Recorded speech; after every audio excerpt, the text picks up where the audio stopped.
All right, in this video, I'm going to just show you a couple clips from something called the Rebel Sessions. And this is a workshop I did with a group of pastors and church creatives a couple years back. But the message in this is something that, even though it was a couple years ago, it's the same thing. It's the same thing I'm still communicating now so often, and probably even now with more conviction than ever.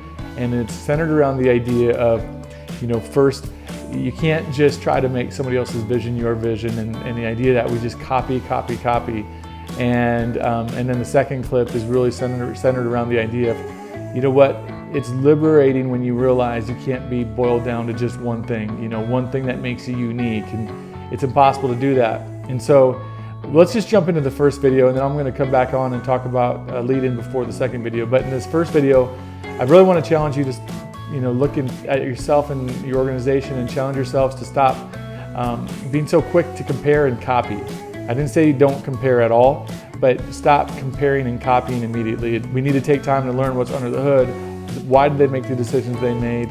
And not just be so quick to say, well, what did Elevation do? What did Hillsong do? I hear that so often, but I think we should be slow to copy. I have no problem with you trying to compare and learn from others, though. So let's take a look at this first clip. So I know a lot of pastors that they're not addicted to porn, right? But they're addicted to somebody else's vision. They're addicted to what they see someone else doing. They spend as much time online as the people who we look at who have an addiction with something else online. And they spend time staring at everything that everyone else is doing. And really what was there to compare and just to observe, we tend to covet. Maybe not intentionally, but it goes from comparing to coveting really quickly sometimes.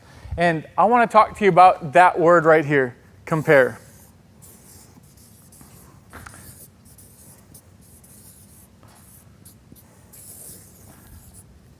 You've heard people tell you, don't compare yourself to others.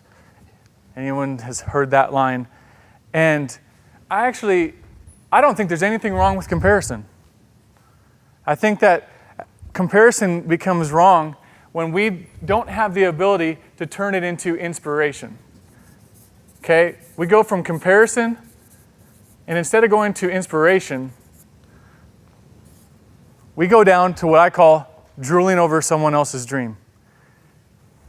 It's what was really intended for something extremely positive, like especially right now in this day and age with all the resources we have, with technology, with all the ministries online that you can observe. You have the opportunity to turn comparison into something that inspires you inside of your vision, but instead you're turning it into something oftentimes that is meant to be their vision, and you're trying to make their vision now yours.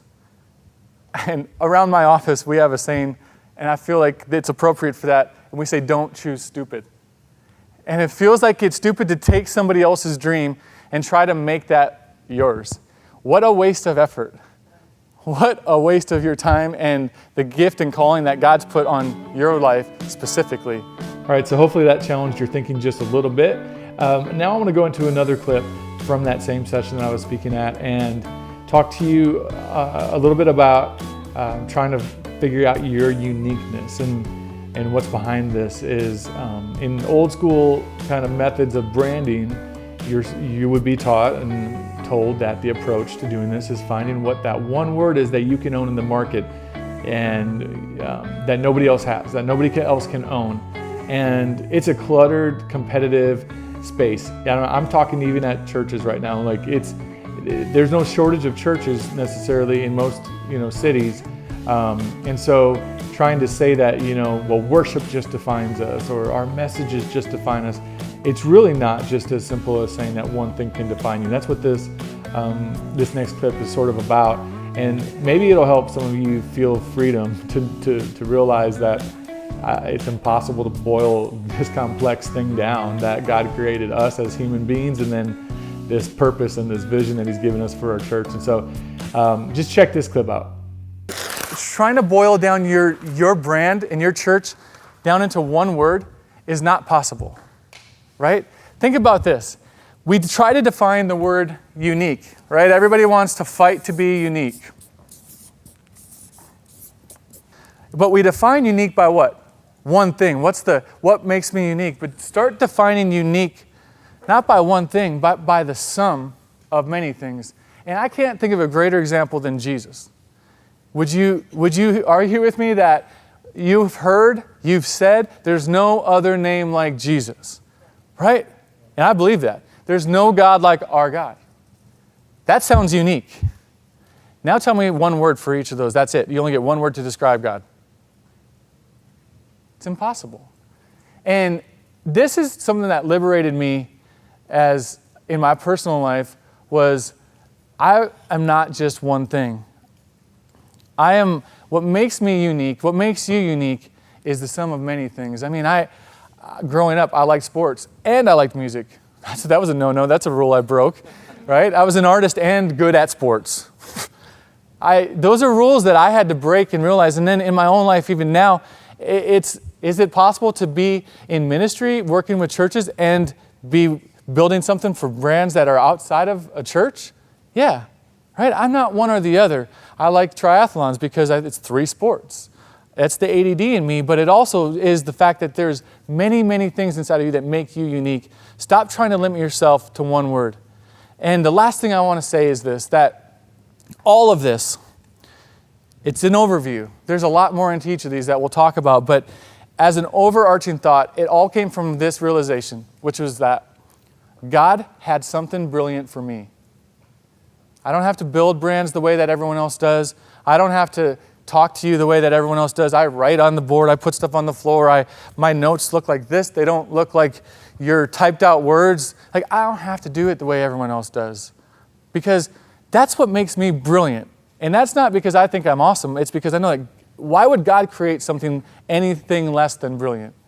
And I want to encourage you that with your church, if you could stop drooling over someone else's dream and start obsessing over what He's given you, I promise you that you will tap into what I believe God has created your church, your vision to be brilliant. And if you think you find yourself saying, where we're at today, where we're at in 5 years, if you say we're doing great, I hope you tear it all up and start from scratch and say, but we're not tapping into the brilliance that God's created for us. And that's my encouragement for you today is stop drooling over someone else's dream and obsess over what's right in front of you. All right, so I hope these short clips helped you challenge your thinking a little bit. And I know there's going to be a lot of you where this was enough to just spark some things and you're going to go put it into motion. If you are maybe someone else who is saying, hey, Justin, help me with this. This is actually something we struggle with. You know, it is hard for us to figure out how do we define ourselves. Like, we get it. We have a unique purpose and a vision. And I don't want to sit and copy everything that everyone else is doing. I get that some of that works, but we do have our own unique culture, and we need to figure out our own strategies, a unique voice and a presence to have in the market. Help us with that and help us find that uniqueness and that untold brilliance. I'd love to help you. No pressure at all, but you can either send me an email, justin@justinkeller.com. You can check out brilliantbrands.com and get some more information there on a process that I walk you through to do all this if you want to. Otherwise, just stay in touch with the podcast. Always, I'm going to keep helping you guys figure this stuff out on the Brilliant Brands show. It's on iTunes there, and of course, just blog content. So I just want you to know I'm going to be a resource no matter what. But if you want to reach out, you want some help navigating this, this is what I love doing and helping churches figure out. So, all right, you guys have a great day today.